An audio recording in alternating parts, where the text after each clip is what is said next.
Well, good morning.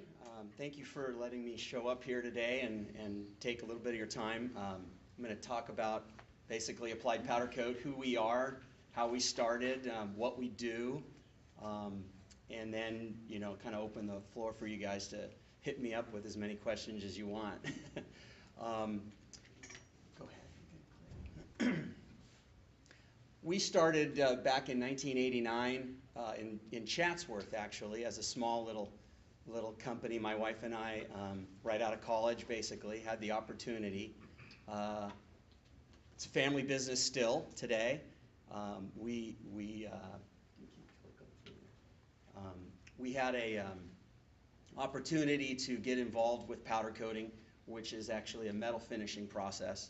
My father-in-law had a neighbor who owned a big shop down in Orange County and said, hey, we're getting a ton of work out of the northern LA area, which means someone's either not doing it right or there's nobody there doing it, and we don't want to expand up there, so I think there's some opportunity for you. And so we said, great, let's look into it. We did some market research and discovered what he was saying was pretty much true.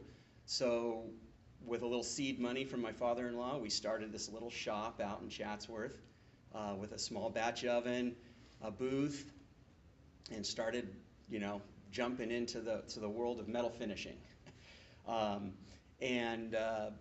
So probably 8 years later or so, this little company called Haas Automation was just kind of getting started and moved in across the street from us. What luck. And as they grew, we grew, and as they moved out to Oxnard, we set up a facility out here as a satellite to take care of them, and thus the story goes.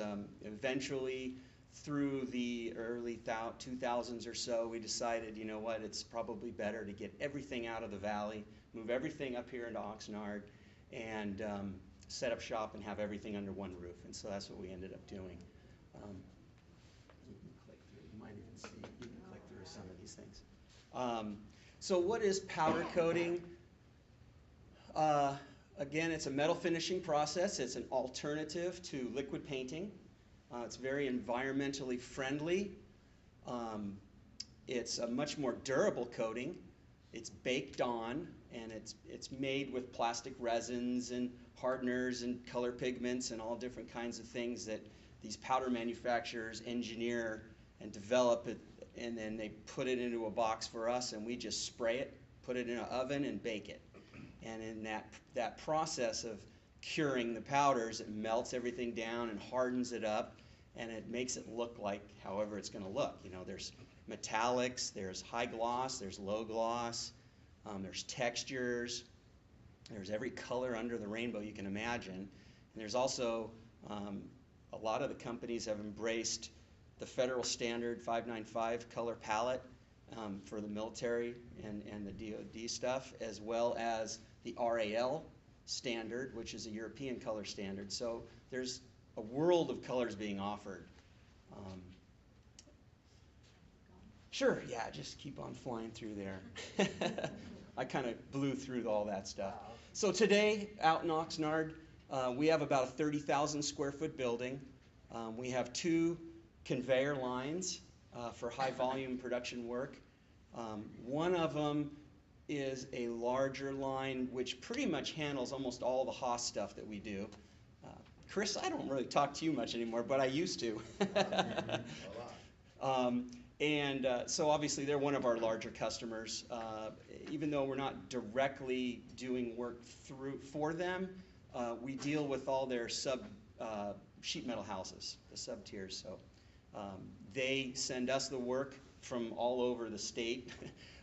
We code it, package it, ID it, ID stamp it, and QC it, and then ship it off to Haas, which is basically about a block and a half away from our shop. So the powder coating is a baked on process. Like I said, it's a lot more durable than liquid paint. There's a lot of markets that we can sell into. There's the architectural market, there's the military market, there's the off-road automotive market, there's a decorative, like iron and wrought iron and fencing, and there's all kinds of stuff that we see from people off the street just walking up to the door with a bicycle frame or a motorcycle frame or a car restoration project. We get that all the time. A lot of wheels. People want to black out their rims, stuff like that. Again, a lot of the local small shops that are making, frames or components for this, we're doing a lot of work for people all around. There's some Haas parts right there, actually.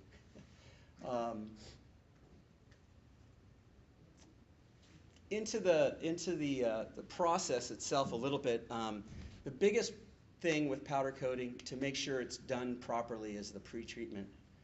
And I think that's the case with a lot of metal finishing. As long as the pre-treatment is done properly and really well, the coating will adhere and bond and last in the field for a long time. There's a lot of negative publicity, I think, early on when powder started to be used or seen out in the industry, out in the field, where people were just trying to do it and run it and not paying attention to how they were cleaning parts, and it was failing, and it fails fast. If it's not done right, it fails fast. And so we got a bad name early on because nobody knew what they were doing. But now they do, and I think it's becoming a very strong alternative to liquid paint. You can see a lot of the different kinds of parts that we do. You can mask off areas if you need ground. You can keep the powder, the coating out of the threads or off of studs or anywhere. You just use high temperature tapes or silicones. Yes? I don't know if anybody else would wonder about this, but I think powder coating, from what I've known in the automotive industry, is great. It's easy to like for all the reasons: aesthetics, durability, weather protection, all those things. But environmentally, I'm wondering, inevitably, it's like you're a freight train going down the tracks and everything's good. I just wonder, along the way, as you're describing all this, in this incredible climate of fixing everything in the world, that everything, we all have hammers to correct social injustice or industry or environment. Have you encountered that? Is that something you're dealing with? Well, we do have to deal with a certain level of that, but two things are in our favor. One is it's the alternative, it's the environmentally friendly alternative to liquid coating. And so the powers that be that are out there monitoring and checking are really not looking at us. They're looking at all the liquid guys more than anything. But we do have to have permits, and we do get audited, and we have walkthroughs. But there's no toxic chemicals involved in our process. There's no fumes being released into the air. And pardon me, that's okay. I should have been more specific, because I appreciate you'd have to have controls in the current process. I was thinking more, because I admire what you're doing and respect it, I'm thinking if you're even in the wings when the EPA decides, okay, we've got all the liquid stuff addressed, who else do we need to chase? Yeah. How about when things are thrown into scrap and that type of thing? The way things, the materials that we use, if anything's waste, like for instance, we have to reclaim and capture the powder, as we spray it through the booth. And it's just considered a nuisance dust. And as long as we double bag it at a minimum, it can go right into the landfills. And so when Haas or any other client has a 20-year cycle on a product, and it goes into the ground or into scrap heaps or whatever, and I'll talk to you afterwards. Yeah, once that stuff is cured, it is inert. I mean, it's just a piece of plastic, basically. Yeah. It just makes me able to watch it and enjoy, and I'll pull back because I think it's really cool. Yeah, and they've taken, just like all the liquid coatings, they had to remove all the lead, cadmium, and all those heavy metals out of the coatings, and that was done a long time ago. So you're good. So what's happening now? Well, we have to worry about our waste stream, so that's just a nuisance dust. We have to worry about our pretreatment chemicals, which we are closed loop. We don't dump anything into the drains and sewer system. We have it pumped out, taken away, and we have manifests. But that's how it's handled these days, you know. I just wanted to relax and enjoy listening to you, thinking you're good to go for the next 20 years. Well, we hope we are. Great. We hope we are. This is a great technology, and I think it was developed in Europe back in the 30s or 40s, to be honest with you, as they were forced to clean up their act a lot earlier than the United States was. And so it was developed, put to use, and then slowly it found its way over to the United States, I think in the late 70s, early 80s. And so anyways, here's a benefit too. There's no post-curing like liquids. Once it's cured, you cool it down after it comes off the line. It's ready to be packaged and shipped. You don't have to sit around and wait for it for a day to really fully harden and then get rid of it. So it speeds things up really nice.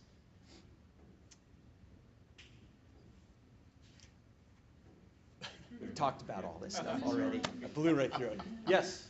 How do you repair scratches? Scratches, if they're not too deep, they can be buffed out. Color sanding is very common. Use of a buffing compound brings it right back. So you provide that too? We can handle it. It's not like we're not like a retail shop kind of place. I mean, we instruct and we teach people how to do it, and we talk to them about it, and they can handle it on their own. So there are products on the market that do that? There are, I'm not sure I understand. Aftermarket products for powder coating repair? Yeah. No, it's just like whatever you're going to do to buff out your car. It's the same stuff, same compounds. So I've got a client that called me last week, and they're trying to compare China versus here. And one of the things that they do is they come up with this great new product. It's a convection smoker, and they're just getting tons of orders for it. They need the inside powder coated. But the other thing is they need assembly. That's what they're trying to find, is everything in one shop. They can get that in China, but they have difficulty finding it here.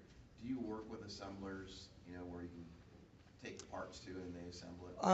I don't have any outside people that I know. I mean, I know there's a couple here in Oxnard. In fact, Haas uses, or used to, I'm not sure how that does.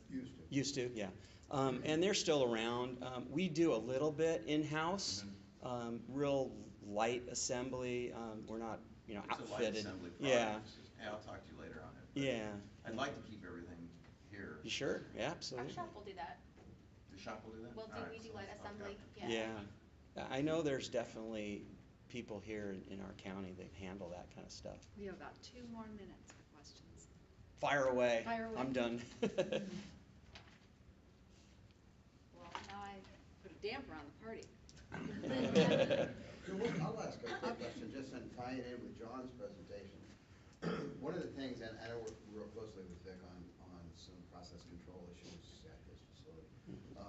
What's your training like for the employees that come in from the start, let's say sales order receipt, until shipping the product, and how do folks in the area get trained for? Sure. So we train, mostly we train internally, from within. And the way we handle that is we will bring, our workforce is mainly, just starting out and the very low end. They come in and, we expect them to have basic skills in terms of employability. They know how to come to work and be here on time, all that basic stuff. Once they get that, we can work with them, and we start them off like you said, in order receiving, or the movement of material around the shop. Teach them how to drive a forklift, and we have forklift training classes that we put on. Our insurance company will be part of that. We teach them how to ID stamp parts, what it takes to read a blueprint in order to do some quality control for us. It's on the job training, basically. Our supervisors work with the guys, We move them around through different areas in the shop, and ultimately what we're looking for is we're trying to find those the cream that rises to the top to make them either a coder, because that's probably one of the most important positions in the shop, or a supervisor, a line lead. Thanks. Sure. Thank you, Beth. Absolutely. I really appreciate you Sure, coming. Mary Beth. Thank you for letting me come in. Feel free to- Thank you, guys. I'm going to leave some cards up here with Mary Beth, and feel free to take them, call me, email me, anything you want to do.